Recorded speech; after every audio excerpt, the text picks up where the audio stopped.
Bienvenidos y acompáñenme a un reportaje a través del tiempo de dónde y cuándo y por qué surgieron los hechos de la matanza del Jueves Corpus. La masacre del Jueves Corpus o la masacre de Corpus Christi, llamada también el Halconazo por la participación de un grupo paramilitar identificado como el nombre Halcones. Pero ¿quién eran los halcones? Los halcones eran los miembros de un grupo paramilitar de jóvenes reclutados en barrios marginados y violentos de la capital mexicana, que habían sido entrenados por militares de los gobiernos de México y los Estados Unidos, creados a finales de los 60 y dirigido por el coronel Manuel Díaz Escobar, entonces subdirector del Servicio General del Departamento del Distrito Federal. Mando a matar el gobierno. Los Halcones fue creado a principios de 1970. Su intención fue evitar otro Tlatelolco que sucedió en 1968. Los Halcones nacieron el 2 de octubre de 1969, justo en el primer aniversario de Tlatelolco. ¿En dónde y cuándo ocurrió la masacre? Fue un 10 de junio de 1971 que México se paralizaba de nuevo. México era azotado por la violencia una vez más. El lugar de lo ocurrido fue en Casco de Santo Tomás, Ciudad de México, con 225 muertos y un número de heridos desconocidos. El nombre de México se manchaba de nuevo de sangre a menos de 3 años de la masacre de Tlatelolco. Apenas en el 68, México registraba la masacre de Tlatelolco o matanza del 2 de octubre. Durante 3 años después, unos jóvenes estudiantes de la Universidad de Nuevo León, de la Universidad Autónoma de Nuevo León, entrarían en protesta, en resultado una masacre. El 10 de junio de 1971, justo cuando se celebraba el Jueves de Corpus, estudiantes de principalmente la Universidad Nacional Autónoma de México y el Instituto Politécnico Nacional, salieron a las calles en apoyo a la huelga de la Universidad de Nuevo León, reuniéndose en los alrededores de la estación del Metro Normal para marchar hacia el Zócalo capitalino. A finales de la década de 1960, en la Universidad de Nuevo León, tanto profesores como estudiantes presentaron una ley orgánica donde se proponía un gobierno paritario.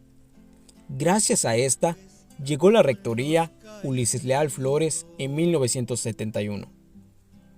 En total desacuerdo, el gobierno redujo los presupuestos y obligó al Consejo Universitario a aprobar un nuevo proyecto de ley donde se suprimía a la autonomía de la universidad. Es por ello que los estudiantes decidieron salir a manifestar su descontento e invitaron a las demás universidades a unirse. Es por ello que la UNAM, el Instituto Politécnico Nacional, salieron a las calles a manifestarse el 10 de junio de 1971. La marcha iniciaría en las inmediaciones del Casco Santo Tomás, para después tomar la calle de Carpio y salir hacia la calzada México-Tacuba. Sin embargo, cuando el contingente avanzaba por avenidas de los maestros, los llamados halcones abrieron fuego contra los estudiantes desde las alturas. Por ello, esta matanza se le conoce como el Halconazo. Con balas calibre 45 y carabinas 30 M2, abatieron a jóvenes manifestantes, quienes corrieron para poder salvar sus vidas. No obstante, la persecución acabó después de horas. Hombres armados intimidaron en las salas de urgencia de los hospitales a médicos y enfermeras. No debían atender a los marchistas heridos. El objetivo no era disolver la manifestación, era matar. Ese desafortunado día fueron asesinados a tiros más de 225 jóvenes estudiantes de entre 14 y 22 años. Renunciaron a sus cargos el regente Alfonso Martínez Domínguez y el jefe de la policía Rogelio Flores Curiel. Por otra parte, Luis Echeverría Álvarez se desligó de los hechos, pero nunca aclaró la situación que siempre fue negada oficialmente. De los hechos sangrientos nadie se responsabilizó, y mucho menos fue llevado ante la justicia.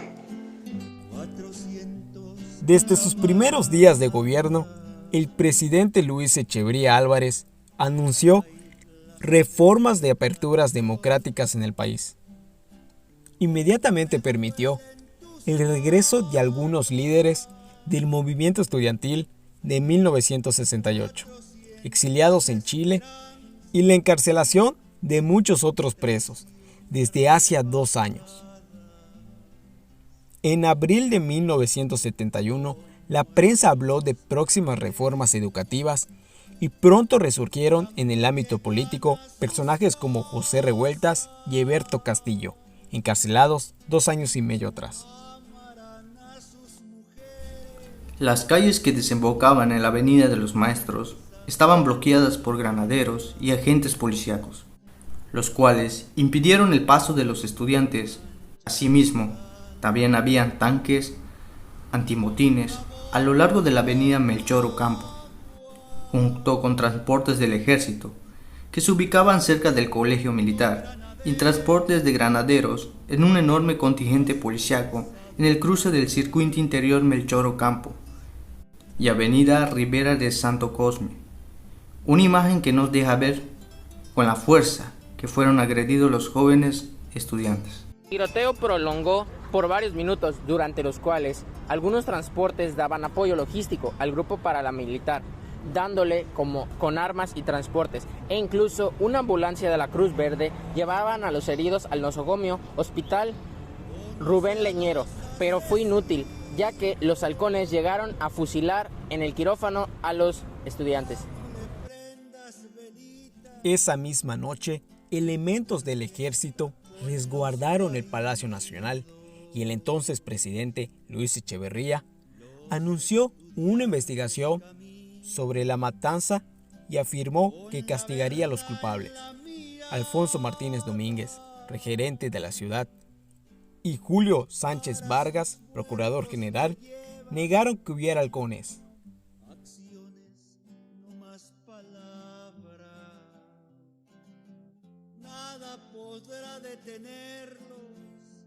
El alto número de periodistas agredidos y de evidencia gráfica de los sucesos logró que la prensa contradijera la versión oficial del gobierno y aceptara la existencia del grupo.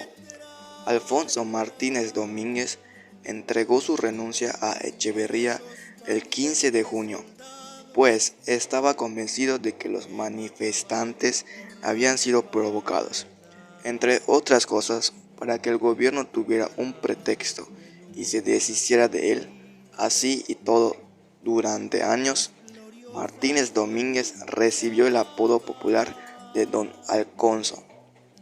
Se le conocía como Don Alfonso, en alusión a la matanza del Jueves Corpus. Durante años, varios grupos guerrilleros hicieron hincapié e incluso llegaron a aclamar ataques para vengar a las víctimas de la masacre, lo que era una justificación para atentar contra la propiedad privada o las fuerzas gubernamentales. Desafortunadamente, a más de 50 años de la brutal agresión, el evento no ha sido condenado. Luis Echeverría Álvarez fue jurídicamente exonerado de culpas en 2009 por la falta de evidencia tangible, y aún se desconoce el número real de personas muertas, desaparecidas y heridas. Así, podemos hacer mención de algunos de los derechos vulnerables de ese 10 de junio del año de 1971. Derecho a la vida, derecho a la integridad personal, derecho a la libertad de reunión, derecho a la libertad de expresión y por último, derecho a la protesta social pacífica.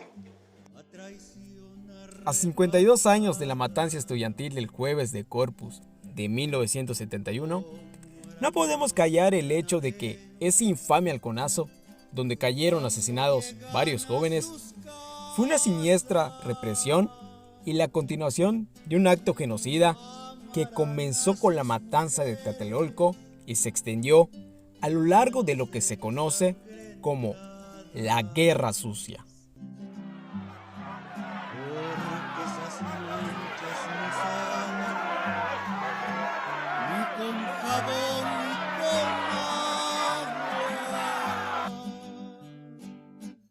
Te pregunto, granadero,